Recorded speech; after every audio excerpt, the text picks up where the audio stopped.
What's up, everybody? Andrew Mahone here with Darium's Competitive Pokemon, back with another expanded deck profile. Today I'm talking about Zoroark GX. This is just Zoroark GX Muk Seismitoad, very popular expanded deck that a lot of players are talking about right now, especially headed up to the Dallas Regional Championships. I'm excited to detail this list. I spent a lot of time testing this deck with some friends of mine over New Year's weekend, and testing has gone really well. I think the deck is really strong heading into the Dallas Regional Championships, and I think that this is a threat that you should be prepared for if you are planning on heading out to any expanded Pokemon trading card events. Now, this deck, I will say, if you're playing an expanded Zoroark deck, you should probably be playing the Zorua from Dark Explorers with the Paralyzing Gaze. That is like a almost $20 Zorua right now, though, and I do not own them, regrettably. Not yet. I do plan on borrowing some or getting some, but I wanted to get the info out about the video, so I'm just using these Zoruas for now. But just a heads up, if you do plan on playing this deck, it might behoove you to try and get the Paralyzing Gaze Zorua. It does come into play sometimes. You'd be surprised how often it does. Now, this deck is just super strong, super aggressive. This is kind of your quintessential Zoroark deck in expanded format. This deck just draws so crazy. It's broken. I mean, we were laughing all weekend about just how broken this deck is. This deck could draw into anything it wants all the time, whenever it wants, and there's just no looking back. I mean, this deck's draw engine is just so completely busted, combined with Versus Seeker, Puzzle of Time. There's like never a turn you really whiff what you want to do. So, it's a crazy deck. It plays Sudowoodo in it, maybe for the mirror, just because you want to keep your opponent from playing all their Pokemon down in this busted deck. And if your opponent doesn't play Sudowoodo, then you're pretty much free to just rampage all over them with riotous beating after riotous beating, turn after turn. So let's take a look at this awesome deck and see how it functions in expanded format. First of all, we start with 4 Zoroark GX, the backbone of the deck. And like I said, we would play 4 the Paralyzing Gaze Zorua if we had them, but we don't. So we're playing this one for now. We also play 1 copy of the Foul Play Zoroark. This is a promo version, but there's also like a secret rare version and also a regular version. So a bunch of different versions of these, but super cool little one-of non-EX attacker to play in the deck. We also play a 1/1 Alolan Muk line, as well as 1 Oricorio, 1 Sudowoodo, 1 Seismitoad EX, 3 copies of Tapu Lele, 2 copies of Execute, and 2 copies of Shaman EX. So let's take a look at these guys. First of all, the main star of our deck is the Zoroark GX, and we play 4 of them because it's your main draw engine. You'll see we do not play a whole lot of supporters in here. This is your main draw engine. This is your main attacker, Zoroark GX. This is his deck. This is Zoroark GX's deck, and we plan on drawing with this thing, attacking with this thing, and just not looking back. You want to get as many Zoroark GX into play as you can, and just trade in order to fill your hand to obnoxious sizes, and then use Riotous Beating for upwards of 210 damage. We play Skyfield in this deck, so you can fill your bench all the way up to 8 Pokemon. With 8 bench Pokemon, you have 9 Pokemon in play with an active, and that's Riotous Beating for 180, which is amazing numbers in expanded format. Knocks out most Pokemon EX and GX in 1 hit. And then for any stage 1 Pokemon GX, maybe named Zoroark, you also play Choice Band, so you can hit 180 with the full bench, 210 with Choice Band, which is perfect numbers for knocking out Zoroark, Golisopod, anything between 180 and 210 hit points. So this is the main backbone of the deck. Some lists will play 3 Zoroark GX. It's a little bit of a consolation to make, considering how much this deck just relies on Zoroark GX to draw and attack. Starting with a copy of Zoroark GX in your hand when you turn 1 Bridget just really helps this deck escalate early to get off to aggressive starts that it wants to. Like I said, the Paralyzing Gaze Zorua is the one that you want to play. Go ahead and find it if you can, but it's tough. It's all the way from Dark Explorers. It's a tough card to find. If you can't find it, probably use the Ram Zorua, just to deal some extra damage. But like I said, in my testing, it did pay off sometimes. We were pretending like we had the Paralyzing Gaze Zoruas. We just don't have them yet. So We also play one copy of the Nasty Plot Foul Play, Zoroark Foul Play. For double colorless energy, allows you to choose one of the defending Pokemon's attacks and use it as this attack. So not only does this give you the option to GX attack, you can use it against your opponents. If you're playing like a Turtonator deck, you could Foul Play Bright Flame with the Choice Band. That's 190 damage. You could use it against a Lycanroc deck, copy Dangerous Rogue GX to knock out a Lycanroc. You could use it against Seismitoad to Foul Play Quaking Punch. You can use it against opposing Zoroark GX in order to copy Riotous Beating. If you have a full bench, you can knock out a Zoroark GX with Riotous Beating with a non-EX. Foul Play is just an amazing attack, nice non-EX attacker to have as an option. So you're going to be using the Foul Play Zoroark as your non-EX attacker in most scenarios. It's nice in the mirror, nice against Turtonator, nice against even against like a Mega Rayquaza if you wanted to. You could knock out a Mega Rayquaza with Foul Play Zoroark and copy their own Emerald Break. So pretty cool tricks you could play there. We do also play a 1-1 Alolan Muk line. And the reason we play a 1-1 Alolan Muk line is because this deck is so good that Sudowoodo is pretty much being run as attack in order to counter this deck. Because if you don't play Sudowoodo with Roadblock, then your opponent can just fill their bench and just pump out 180, 180, 180, 180 for double colorless energy, and there's really no stopping them. They can abuse you with Getsis, Hexmaniac, all that, while also pumping out 180, 210 damage with a double colorless energy, which is ridiculous. So in order to stop them from getting a full bench and doing that, you need to play Sudowoodo, which has Roadblock, making it so your opponent cannot have more than 4 bench Pokemon. Now, we're assuming that your opponent's going to play Sudowoodo because we play Sudowoodo. A lot of people are going to be playing Sudowoodo.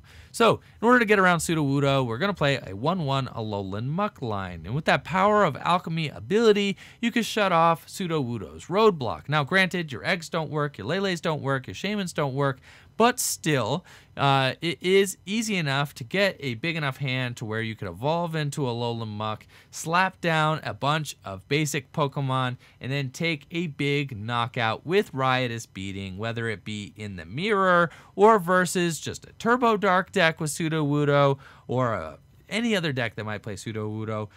You're going to be playing Sudowoodo in order to prevent those, in order to prevent your opponent from just running rampant on you with Zoroark, simply put.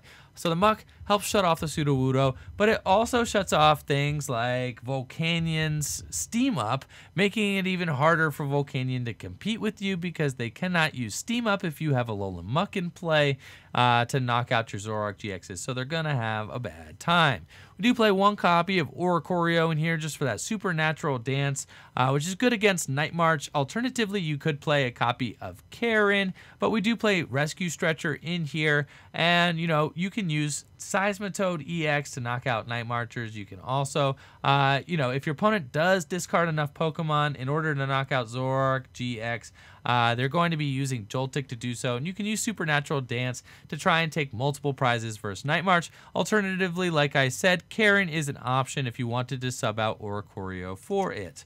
We do play one copy of Seismitoad EX. Quaking Punch is just a great option to have. This deck is very item dependent. Many expanded decks are very item dependent. Being able to just switch gears from Riotous Beating to Quaking Punch, soften up your opponent. You could do things like Getsis and Quaking Punch. You can Hexmaniac and Quaking Punch. Really just slow your opponent down. Then Acerola back out once you've done a fair amount of item locking, accomplish what you want to accomplish, and then go right back into Zoroark and continue using Riotous Beating. Seismitoad EX, just a fantastic option to have. I would not play the deck without it. I've definitely loved playing the Seismitoad in my testing so far with this deck. We do play 3 copies of Tapu Lele and 2 copies of Shaymin. Not only does Zoroark GX just want benched Pokemon, but we also want to draw aggressively. So we want Shaymin EX to be able to set up, draw more cards, hit those double puzzle plays, draw into the cards we need in order to pull off crazy combinations. We want Tapu Lele in order to get a turn 1 Bridget. We do not want to miss a turn 1 Bridget. Bridget is essential to getting this deck set up. Also, Lele is great for just hand selecting the supporter you want out of your deck early on if you want to go for a turn 1 Getsis or something like that. Lele helps you get there. So these are your draw engine. Also fulfill the requirement for Zoroark GX's bench. to do a big Riotous Beating. 2 copies of Execute. Propagation Execute is absolutely busted, totally insane in this deck. You throw this thing in the discard pile, then you use Propagation, which says once during your turn before you attack, this Pokemon's in your discard pile, you may put it into your hand. So you propagate from the discard pile to the hand, and then you could go ahead and use Trade. Trade, discard the egg, draw 2 cards. Basically, the egg allows you to trade for free. It's like totally broken. This is why my friends and I just joking how broken this deck is, because you get to just trade for free. Say you draw an Ultra Ball and Computer Search. If these 2 cards are in your discard pile, you can propagate them both to your hand, Ultra Ball them both away, grab a Pokemon, bring them both back. Then you could Computer Search them both away. It's just totally an insane engine. We also play Battle Compressor to help pitch these things to the discard pile so you can consistently get them down there. This just really allows you to maximize your resources. So Execute really goes the distance in this deck as far as being able to trade effectively without being wasteful. We have things like Puzzle in this deck. We don't want to discard. Your energy is precious. We don't play Special Charge. We only play 4 energy. Your energy, everything is precious in this deck, and Execute helps preserve your resources so that you can maximize their usage throughout the course of the game. The supporters are a little funny in this deck. We don't play a whole lot of them, and there's no Sycamore in this list. No Juniper either. We just play 2 copies of Bridget, 2 copies of Colress, 1 N, 1 Getsis, 1 Guzma, 1 Hex Maniac, and 1 Acerola, and that's it. So we played 2 2-ofs, Bridget and Colress. We want to get a turn 1 Bridget, and then we want to Colress a whole lot after we get a huge bench. The rest of these are just 1-ofs, and they work just fine as 1-ofs. Yes, it could be a little bit annoying if you prize for 1-of Guzma, but, you know, through taking prizes, you'll eventually draw into it and be able to, you know, just do fine throughout the rest of the game. So, 2 Bridget helps set the deck up. With 3 Lele, you get it out very consistently. 2 Colress. Colress is your best draw supporter in the deck. Since you're going to be filling your bench, you can easily Colress for huge amounts of draw, right? Combine that with Trade, you could draw your whole deck very easily towards the middle or end of the game. We do play 1 copy of Hex Maniac, excellent for shutting down abilities. Also in the mirror, you can use Hex Maniac in order to get past your opponent's Sudowoodo, so you can Hex Maniac, fill your bench to 8 with Skyfield, and then go ahead and perform Riotous Beating for 210 damage. And, you know, great for disrupting the opponent late game. I don't know that I would play a deck without N in it ever in expanded format. We also play 1 copy of Getsis, and Getsis is just such a strong card in combination with Trade. A lot of the risk involved in Getsis is that you don't really get to draw cards, but sometimes you'll find yourself in situations where you want to nerf your opponent's potential plays for next turn. You know they're sitting on Versus Seekers, or you know that there are cards in their discard pile, like, you know, maybe their Acerolas in their discard pile, or maybe their Hexes in their discard pile, and you want to make it more difficult for them to pull off an Acerola or a Hex play next turn. You'll Getsis them, try to get rid of all their Versus Seekers, things like that, and then you can continue to trade to refill your own hand sides. So Getsis is just super good at disrupting, especially when you have Trade to lean on for additional draw. Do play 1 copy of Acerola, because if your opponent does play Sudowoodo, you're going to be playing mostly a 2-hit KO game.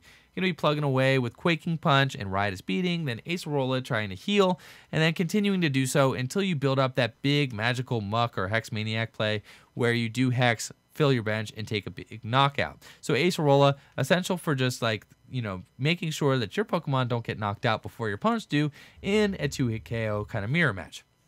And of course, Guzma.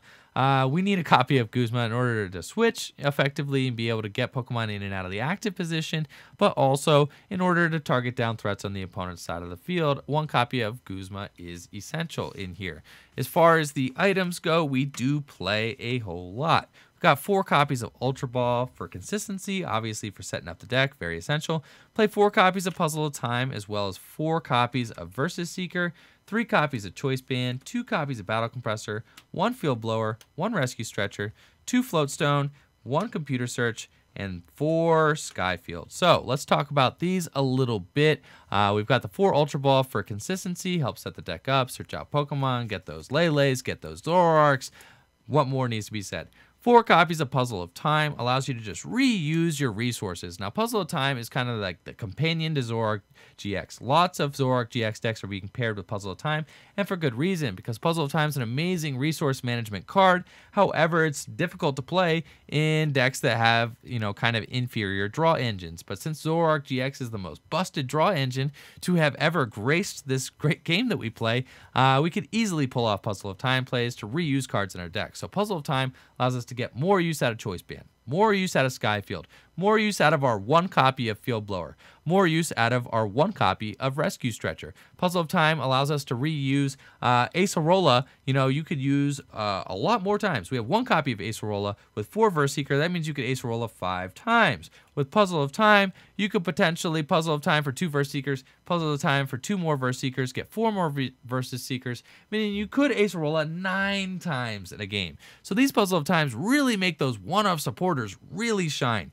You could Guzma 9 times. You could potentially Hex Maniac 9 times. You could potentially Getsis 9 times. It's totally insane. So Puzzle of Time totally makes those one-of supporters nuts, totally makes Versus Seeker nuts. You could get Computer Search, and also helps replenish your precious 4 copies of Double Colorless Energy that we play. Versus Seeker, like I was just saying, helps those one-of supporters really go the distance. We only play a few supporters in here because really the deck draws itself with trade once you get it set up. So all you have to do is focus on getting it set up. So we play the Lele's, play the Bridgets, we play the and then we play Zoroark GX to trade and draw through our deck. These are to primarily reuse our one-of supporters, but also to be able to just draw throughout the course of the game. It's just super good. We also played 3 copies of Choice Band. It's really important to be able to hit 210 damage with this deck with a full bench, plus Choice Band damage. Also, Choice Band is just so good on Seismitoad EX. Being able to Quaking Punch for 60 is huge compared to Quaking Punch for 30. Quaking Punch for 60 can actually set up some big 2-hit knockouts by being able to Quaking Punch 60, Quaking Punch again for 60, that's 120, and then you could go ahead and knock out with a Zoroark GX after that, maybe Acerola, knockout with Zoroark GX. That's a 3-hit knockout, so excuse me, but it does set up 3-hit knockouts way better than, no Choice Band on a Seismitoad. In order to get Choice Band on Seismitoad, reuse it throughout the course of the game, it's easier to get Choice Band on Seismitoad with 3 copies as opposed to 2. 3 copies of Choice Band also means you could just Quaking Punch 3 times with 1 Seismitoad to hit 180, so that's pretty good numbers as well. Like I'd said, Battle Compressor used in here not only to ditch your one-of supporters so you can get them back with Versus Seeker and Puzzle of Time more effectively, but also to ditch those executes, to get them into the discard pile and start using Propagate as soon as possible so that you can use Ultra Ball for free. You can use Computer Search for free. You can use Trade for free. It really just feels like you're just cheating with this deck because you're doing everything for free and it's totally insane and you're drawing tons of cards and it's one of the most busted draw engines I've ever played, and I've just had a lot of fun playing it. Play 1 copy of Field Blower, 1 copy of Rescue Stretcher. Like I said, it's a little thin on the Field Blowers. Might consider a 2nd copy here. You could play the Choice Band for a 2nd copy of Field Blower, but I do know that you can reuse them with Puzzles of Time, so it's not that big of a deal. 1 copy of Rescue Stretcher is nice just for being able to get your one-of Pokemon back. You can get your Oricorio back. You can get your Seismitoad back, and also get your Foul Play Zoroark back, so that's all very good. 2 copies of Floatstone just to give the deck some mobility. Reuse these with Puzzle of Time, but it's nice to have a free retreat target for Guzma, as well as just to be able to maneuver Pokemon around your field. And then finally, 1 copy of Computer Search to help find those double colorless energies, help kind of put those aggressive plays together. Haven't felt myself needing Dowsing Machine with 4 copies of Puzzle of Time and no Sycamore. You really shouldn't be wasting a Puzzle of Time. You can usually pull off 2 double puzzle plays throughout the course of the game. So Comp Search, just great consistency boost, getting in there and making those game plays happen, those big plays. And then 4 copies of Skyfield. We really want the Skyfield to be able to take early knockouts with Riotous Beating. You'll find yourself kind of jammed up if you happen to prize a Skyfield or don't have an access to Skyfield. The deck really jams itself up, which is part of what makes Sudowoodo so good, is that it jams this deck up. But 4 copies of Skyfield, if you're playing against a deck without Sudowoodo, you'll be thankful you have it because you're going to hit it early and you're going to spread all the way out onto your bench. Speaking of bench, Execute, another cool thing that it's good for, you can propagate it out of the discard pile, slap it onto your bench. So even if your opponent does counter Skyfield, you can always use Egg as an additional bench Pokemon that you can bring out of the discard pile in a pinch. Then finally, to wrap up this Zoroark deck, we play 4 energies, 4 double colorless. That's it. You don't really need a special charge in this deck. Your puzzles should go the distance there, and you should be able to kind of just preserve your energy in a smart kind of way with Acerola and so on and so forth. That 4 ends up doing just fine. And that's it for Zoroark GX Seismitoad Muk. Thank you all for watching the game, this deck profile video. Let me know what you think of this deck in the comments below. Thank you all for watching the video. Make sure to like the video, subscribe to the channel. Peace.